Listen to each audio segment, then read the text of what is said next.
It's believed that the ancient Egyptians, as early as 5000 BC, polished rocks and rolled them to targets and began to create the basic rules of the game. Bocce then made its way to Greece around 600 BC. The Greeks later brought it to Rome, where people of all classes played it.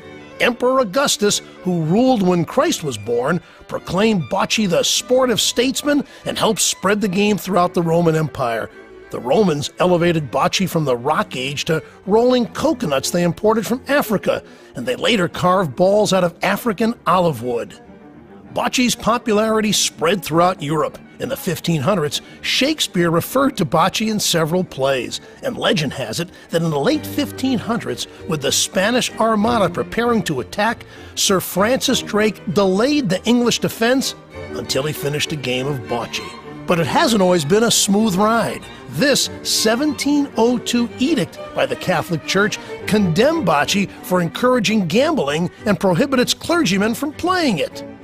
And King Carlos of Spain banned bocce in the 1700s because he felt it interfered with military exercises like archery practice. European settlers brought bocce to the New World. After fending off the British, George Washington built the court at Mount Vernon in the 1780s. But it was the flood of Italian immigrants to America in the early 20th century that gave bocce its biggest boost in the U.S. As the Romans deserved credit for spreading the game throughout their empire, credit for the modernization of bocce also goes to the Italians. And in 1947, the first World Championship tournament was held in the Italian town of Rivoli. The Italians dominate the sport to this day because they play it the most. Bocce domes serving as social clubs are all over the country, like this one in the Tuscan town of Gubbio, where men congregate to play cards and bocce. These are bocce courts at a social club in Pienza in the Tuscan wine region of Italy. South of Assisi, you'll find the Circolo Bocciofilo Life, a name that symbolizes not just the sport, but the life-sustaining camaraderie Italians derive from it. In the smooth surface bocciodromos or on rough terrain, the essence of bocce remains the same. Get close to the Polino, compete, and enjoy time together with family and friends. These men played a more airborne style of bocce with heavy metal balls to cope with the uneven conditions.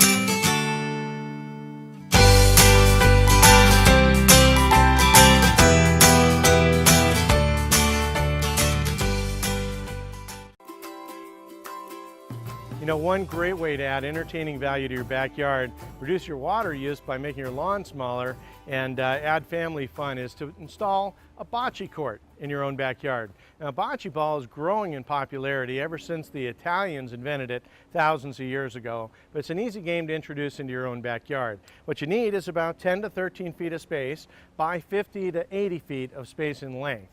Now, this base for this can be made out of decomposed granite, sand, or in this case we actually used crushed oyster shell. It's hard to say, but crushed oyster shell is a fantastic, authentic Italian way to play bocce ball. Now, the way you play the game is actually pretty simple.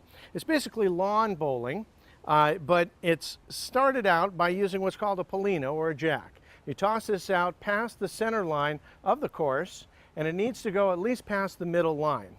Then you take an actual bocce ball, and the bocce ball is tossed out using a number of different throws. You can use a punto, where the ball is thrown to try to hit the Polino, or you can use a volley, where the ball is shot up in the air. Now, the idea is to get that bocce ball as close to the Polino as possible. There's two teams, and each team takes turns tossing the ball towards the Polino. The team that gets the ball closest is the one who gains the points. The ball that actually touches the Polino, or the jack, gets 2 points for kissing the ball. You know, there's lots of different rules and regulations depending on how seriously you take your bocce, and I'll tell you, some of these people really do take it quite seriously, but it's a lot of fun. I hope everyone gained a lot of knowledge about the game bocce ball. As you can tell, bocce ball is a very easy game to play and the whole family can be involved. So if the weather is perfect outside today, this will be a great day to have a little fun and play the game bocce ball. Thank you.